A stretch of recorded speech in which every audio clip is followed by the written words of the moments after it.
Olá para você que está assistindo, aqui é o professor Gustavo e na aula de Geografia de hoje nós vamos falar sobre movimentos sociais, lutas em rede. Você já parou para se perguntar por que as coisas no nosso planeta são como são? Ou melhor, quem faz as coisas serem como elas são? Ou ainda, será que as coisas poderiam ser diferentes de como são? Eu não sou o primeiro, nem você. Ao longo da história, muitas pessoas no mundo têm se reunido para lutar, para exigir dos governos, para exigir das empresas e para exigir até dos organismos internacionais mudanças, principalmente em assuntos como violência, como desigualdade ou mesmo como desrespeito ao meio ambiente. Esses são os movimentos sociais, tema da aula de hoje. Bom, movimentos sociais são agrupamentos coletivos e espontâneos de pessoas que se importam com alguma causa. Ou seja, eles não são ligados a um governo, eles não são ligados a alguma empresa e não são ligados a organismos internacionais como a ONU, por exemplo. Eles são coletivos de pessoas que se importam. Todo movimento social, ele vai ter uma causa para defender, pode ser a causa ambiental, pode ser o feminismo, pode ser o combate ao racismo. Todo movimento social, ele vai ter uma estratégia, que podem ser protestos, podem ser ocupações, greves, a gente vai ver algumas por aí. E eles podem variar em alguns aspectos. Eles podem ser localizados, como a Primavera Árabe, que a gente vai estudar já já. Eles podem ser globais, como o movimento feminista. Eles podem durar alguns meses ou anos, ou eles podem durar aí muitos e muitos e muitos anos, como os movimentos sindicais, que também nós veremos. Então, para a gente aprender um pouquinho sobre os movimentos sociais, eu vou falar com vocês sobre um documento. Um documento que ele está em português, está facinho de achar na internet e ele tem só 7 páginas, que é a Declaração Universal dos Direitos Humanos, da ONU. A Declaração Universal dos Direitos Humanos, ela surgiu de uma reunião onde representantes de muitos países do mundo decidiram quais seriam os direitos assegurados a todos os seres humanos do planeta Terra. Essa declaração, ela é muito importante. E não foi ela que criou os movimentos sociais. Eu estou usando ela para mostrar como a gente tem muita coisa para lutar, como muitos desses direitos ainda não foram garantidos a todo mundo, muito pelo contrário, e como os movimentos sociais podem se inspirar neles nas suas lutas. O artigo 3º da Declaração Universal dos Direitos Humanos vai dizer que todo indivíduo tem direito à vida, à liberdade e à segurança. E aí eu tenho uma imagem que faz uma menção ao movimento feminista. Tem algumas informações que elas são assustadoras. Por exemplo, o Brasil, segundo o Mapa da Violência da ONU de 2015, ele está em 5º lugar na posição do ranking mundial de feminicídio. O feminicídio, ele é o assassinato de mulheres por serem mulheres. Como assim, Gustavo? É alguém que sai assassinando todas as mulheres? Não. O feminicídio, ele funciona quando um homem ele se sente no direito de agredir e até assassinar uma mulher por acreditar que ela não tem a mesma dignidade ou o mesmo direito à vida que os homens. Então é algo extremamente grave e a gente vê que as mulheres muitas vezes não têm esse direito garantido.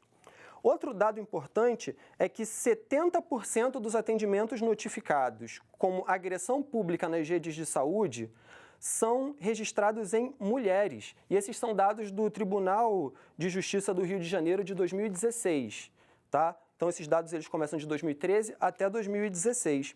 E aí a gente tem, por exemplo, a Lei Maria da Penha, que é um instrumento para combater essa violência contra a mulher. E outro dado também muito importante, que é de 2018, e esse eu peguei no site da CNN Brasil, ele diz que 30,4% dos homicídios de mulheres aconteceram na própria casa delas, enquanto no caso dos homens foi apenas 11,2%. Então, o movimento feminista ele também serve para lutar pelos direitos das mulheres, como o direito a salários iguais. No Brasil, as mulheres ganham uma média de 77% dos salários dos homens, o que é um verdadeiro absurdo. Né? E a gente tem também um outro caso que é o da Arábia Saudita, onde até 2018 as mulheres eram simplesmente proibidas de dirigir. O movimento feminista ele é uma rede bastante antiga e ele está ao redor do mundo inteiro, certo? Então, vou passar aqui para a próxima imagem para falar sobre o próximo movimento, que é o movimento negro. O movimento negro, ele também está ligado a esse direito à vida. E eu vou falar para vocês o porquê. O movimento negro, ele vai se basear em alguns fatos que são também assustadores. Para vocês terem uma ideia, no nosso Brasil, 77% dos jovens assassinados são negros, né? E esses são dados da Anistia Internacional. E em países, principalmente os países que foram colonizados por potências escravistas, a gente vai ter, né, casos como Estados Unidos, Brasil, África do Sul, Jamaica. Os negros eles enfrentam muito mais dificuldade do que os brancos em vários aspectos da vida, inclusive para se manterem vivos. O IBGE diz que 53% dos brasileiros, mais da metade, é composta por negros, mas a gente tem 5 vezes mais negros analfabetos do que brancos analfabetos no Brasil. Além disso, os negros são 70% entre os mais pobres e os brancos são 80% entre os mais ricos. E 75% da população carcerária no Brasil é composta por negros. Então, essa desigualdade ela é combatida pelo movimento negro. Então, eles também denunciam crimes de racismo. No ano passado, a gente teve 2 casos que chocaram o mundo inteiro, que foram os assassinatos de George Floyd pela polícia nos Estados Unidos, né, que foi filmado e foi um ato de extrema barbaridade e violência policial.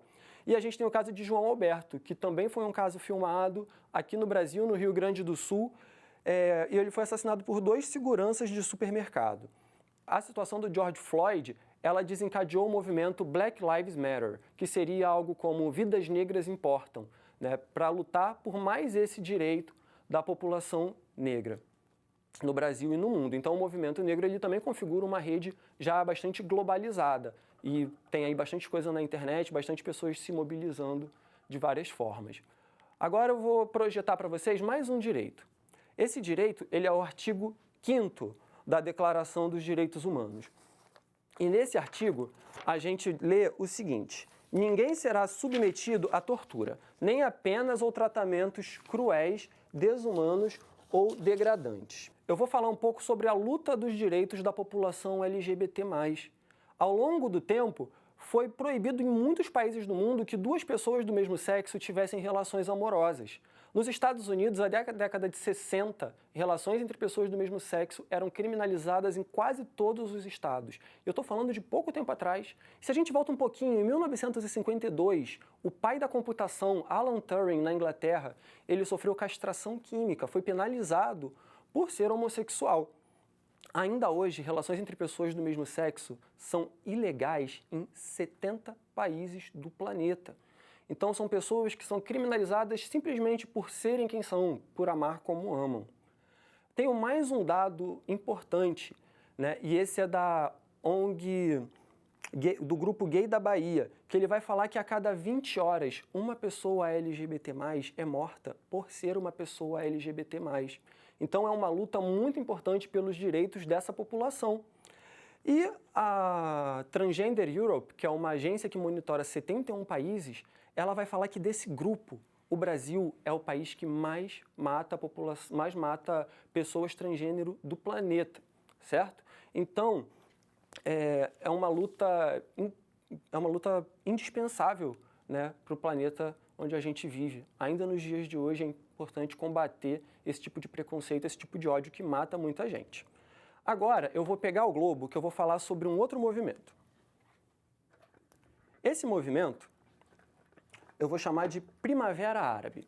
A Primavera Árabe, ela aconteceu nessa parte aqui do planeta, ó, do Oriente Médio e no norte do continente africano. E no que ela consistiu? Ela foi mais ou menos de 2010 a 2012, onde populações desses países se revoltaram contra casos de corrupção, contra ditaduras e contra a extrema pobreza e desigualdade. Em vários casos, se conseguiu derrubar governos, em vários casos se conseguiu eleições, e foi um movimento muito importante e ele contou também com o apoio das redes sociais, que foram aí instrumentos para as pessoas conseguirem se juntar e formar vários protestos em países com leis extremamente rígidas, certo? Esses países, eles foram Tunísia, Líbia, Egito, Argélia, Iêmen, Marrocos, Bahrein, Síria, Jordânia e Omã. Lembrando que nem sempre foi tranquilo, esses movimentos eles foram duramente reprimidos, inclusive houve muitos mortos entre os manifestantes desse movimento, mostrando que a luta ela é real, certo? E agora eu tenho uma imagem para vocês, né? Aí mostrando também localizado num mapa no caso um mapa político, mostrando a localização desses países. E o direito que os inspirou eu tenho nessa outra imagem, que vai dizer: a vontade do povo é o fundamento da autoridade dos poderes públicos e deve exprimir-se através de eleições honestas, a realizar periodicamente por sufrágio universal. Sufrágio é voto. E igual, com voto secreto ou segundo processo equivalente que salvaguarde a liberdade do voto. Eu vou falar sobre um outro movimento, que é o movimento sindical. O movimento sindical ele é um movimento onde os trabalhadores eles vão pressionar tanto os seus patrões, quanto eles vão pressionar o governo para terem seus direitos garantidos, certo? Então, a gente está falando, no caso, sobre os direitos do trabalhador, para que você possa ter aí um trabalho justamente remunerado, digno e que te dê condições de segurança. O artigo que embasa. Ele vai dizer que toda pessoa tem direito a um nível de vida suficiente para lhe assegurar e à sua família a saúde e o bem-estar, principalmente quanto à alimentação, ao vestuário, ao alojamento, à assistência médica e ainda quanto aos serviços sociais necessários. Tem direito à segurança no desemprego, na doença, na invalidez, na viuvez, na velhice e noutros casos de perda de meios de subsistência, por circunstâncias independentes da sua vontade. No Brasil, geralmente os sindicatos eles são ligados por classe e por lugares. Por exemplo, o Sindicato dos Professores no Rio de Janeiro e dos metalúrgicos no ABC Paulista e por aí vai. Mas nós temos dois órgãos que são a Central Unificada dos Trabalhadores, a CUT, e o Departamento Intersindical de Assessoria Parlamentar, que vão congregar sindicatos em caso de causas maiores e que unifiquem todos. Esse mesmo artigo que fala sobre os direitos do trabalhador, ele também fala que o trabalhador ele tem direito ao alojamento. E aí eu vou falar sobre o movimento dos trabalhadores sem teto, que é um movimento dos trabalhadores na cidade que é formado por pessoas que, por mais que sejam classe trabalhadora, ou por não terem um salário que dê conta, ou por estarem desempregados, eles não conseguem adquirir ou mesmo pagar o aluguel de um imóvel para morar. E esse movimento ele vai ter como estratégia passeatas, protestos e muitas vezes a ocupação de imóveis que não são utilizados, né? Que eles não cumprem a sua função social, de dar conta de alguma atividade econômica ou de moradia. E eu tenho umas imagens aqui, que eu vou mostrar para vocês agora, no slide, que é o logo do Movimento dos Trabalhadores Sem Teto, uma passeata e uma ocupação de um prédio que não é utilizado, né, lá no Recife, que no caso é a ocupação Marielle Franco, em Pernambuco. Esses foram alguns movimentos sociais que eu pude apresentar para vocês hoje. E agora eu convido você a ir além. Escolha um dos movimentos que estudamos e pesquise sobre, ou converse com a sua família. Um grande abraço e até a próxima!